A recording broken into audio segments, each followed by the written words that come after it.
Okay, hello Cloud Gurus, and welcome to part 2 of launching our first EC2 instance. Let's go back over to the AWS console. Okay, so here I am in the AWS console. I'm in EC2. Down here we can see all the details about our EC2 instance. So we can see which key pair it's using. So it's using my US East 1 key pair. We can also scroll down and we can see that termination protection is turned on. This is a true value. We can see a whole bunch of different stuff, including our IP address, your DNS address, your public DNS address. You can use this URL, and you'll still be able to browse to the Hello Cloud Gurus webpage. In here, we've got our status checks. So this comes up a lot in the SysOps Administrator Associate. You've got a system status check. This is checking the underlying hypervisor, so it's checking the actual physical machine. And then we've got our instance status check. This is actually going and checking the EC2 instance itself. You can hold over here and have a read of it by holding your mouse over the little eye symbol. In here, we've got our monitoring. Now, we are going to do CloudWatch later on in this section of the course.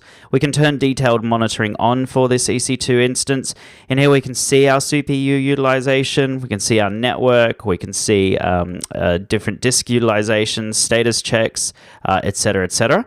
And we are going to go in and create our own CloudWatch metrics and dashboards later on in this section of the course. And then in here, we've got our tags. And this is what we set up when we first, provision this EC2 instance. Now, I can go up here and I can do different actions. I can go in and stop my instance. I could go in and try and terminate it. But you see here, I can't click this button. And that's because termination protection is turned on. If I wanted to turn it off, I just need to go over to my instance settings. In here, we can see we can do a whole bunch of different stuff. So we can add or replace roles. We can change our termination protection. I'm going to go ahead and hit yes, disable. I'm now able to go in and go terminate. And if I click this button here, it will terminate that EC2 instance. I'm going to leave it running so that we don't have to keep provisioning EC2 instances. There is a couple more things I want to show you though. So over here, we've got different things that we can do. We've got our spot requests, we've got our reserved instances, dedicated hosts, scheduled instances, and then capacity reservations. If I click on reserved instances, I can go in and start to purchase my reserved instances.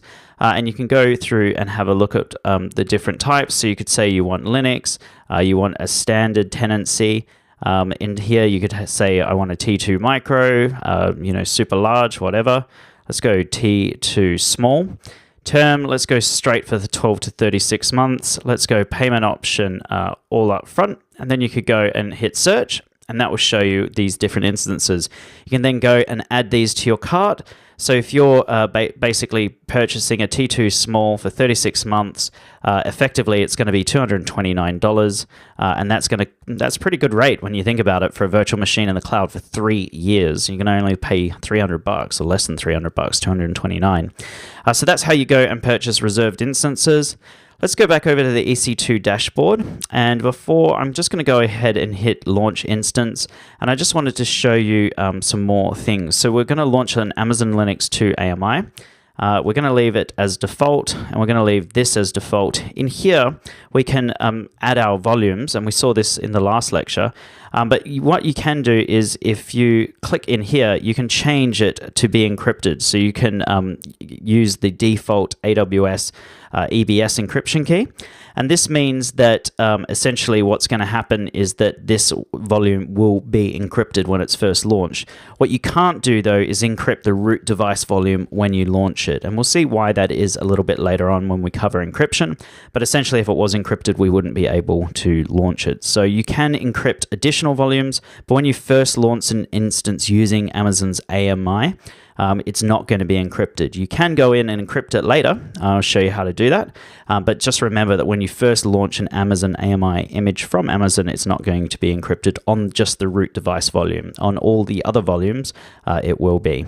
So let's go over to my exam tips and cover off what we've learned so far. So we learned that termination protection is turned off by default. We had to go in and turn it on when we provisioned our EC2 instance. It's also important to remember on an EBS-backed instance that the default action is for the root EBS volume to be deleted when the instance is terminated. So basically, if you go in and terminate your EC2 instance, it's going to terminate your virtual hard disk drive as well. That's the default action. You can change that so that it keeps the virtual hard disk drive though. So that is an option that you can do. And then we also learned that the EBS root volumes of your default AMIs cannot be encrypted. There was no option there for us to go in and encrypt it.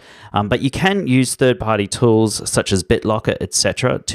And BitLocker comes with Windows to encrypt your root volume. So you could provision an EC2 instance, a Windows EC2 instance, log into it, and then turn BitLocker on, and that will encrypt the root device volume. That will encrypt your hard disk drive. And there's another way you can also do this when creating AMIs, and we're going to learn how to do that in a lab in this section of the course. But then we also saw that if we had additional volumes, that they can also be encrypted. So you can provision an EC2 instance with additional volumes that are encrypted. You just can't provision one with the root device volume. And like we learned, root device volume just means the volume in which the operating system is installed.